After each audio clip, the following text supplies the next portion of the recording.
Hello hi সবাইকে। তো আবারও চলে এসেছি তো কেকের ভিডিও নিয়ে। তো আজকে একটা সুজি দিয়ে ড্রাই ম্যাঙ্গো কেক বানাবো। তো দেখো সম্পূর্ণ ভিডিওটা। তো আমি যা যা বলবো সেটা সব কিছু হচ্ছে চায়ের কাপের পরিমাপ হিসাবে বলছি, ঠিক আছে।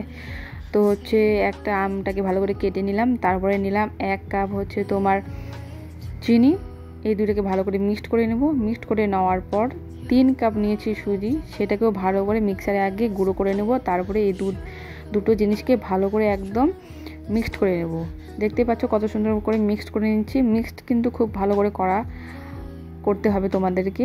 আর যেটা আমি বলবো সেই একটা কাপ দিয়ে সব কিছু হবে, ঠিক আছে। অন্য কোনো কাপ লাগবে না, আর একটা চামচ লাগবে। তো এই দুইটাকে মিক্সড করার পর সেই একই কাপ দিয়ে আমি 1 কাপ তোমার তেল নিয়েছি। তেলটাকেও ভালো করে মিক্সড করবে কিন্তু।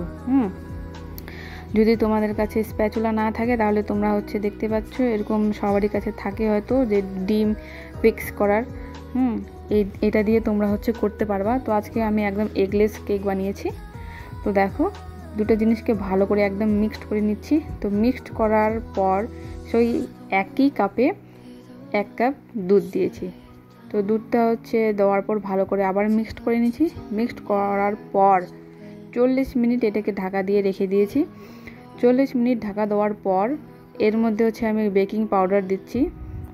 বেকিং পাউডারটা তোমাদের দেখো, তোমরা যদি চামচে দাও তাহলে তোমাদের 1 চামচের একটু কম তোমাদের বেকিং পাউডার দিলেই হবে। তো এই দুইটাকে এবারে মিক্সড করে নিচ্ছি। মিক্সড করে নেওয়ার পর যেই কাপ দিয়ে আমরা দুধ দিয়েছিলাম সেই কাপেরই অর্ধেক কাপ আবারও দুধ দিয়ে দেওয়ার পর আবার মিক্সড করে নেব। এবার বেশি কিছু মিক্সড করব না, একদম হালকা হাতে মিক্সড করব। আর যদি তোমাদের মনে হয় যে না তোমাদের কেকটা একটু লিকুইডই হয়ে গেছে, মানে পাতলা হয়ে গেছে, তাহলে তোমরা তার মধ্যে একটু ময়দা অ্যাড করতে পারবা, ঠিক আছে। বেশি পাতলা কিন্তু করলে হবে না। তো এরপরে কিন্তু একটা পাত্র নিয়ে নিয়েছি।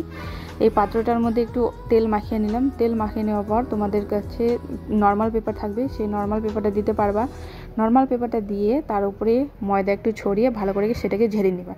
ঝেড়ে নেওয়ার পর প্রেশার কুকারে করলে প্রেশার কুকারে রাবার আর তোমার সিটিটাকে বার করে নিতে হবে। বার করে নেওয়ার পরে তোমাদের লবণ দিতে হবে। লবণ দেওয়ার পরে স্ট্যান্ড দিয়ে তোমাদের মিডিয়াম ফ্লেমে একদম 5 মিনিট গরম করে নিতে হবে। 5 মিনিট গরম করার পর তোমাদেরকে কেক টিনটা ওখানে বসিয়ে 35 থেকে 40 মিনিট পর তোমাদের কেকটাকে চেক করতে হবে যে তোমাদের কেকটা হয়ে গেছে কিনা।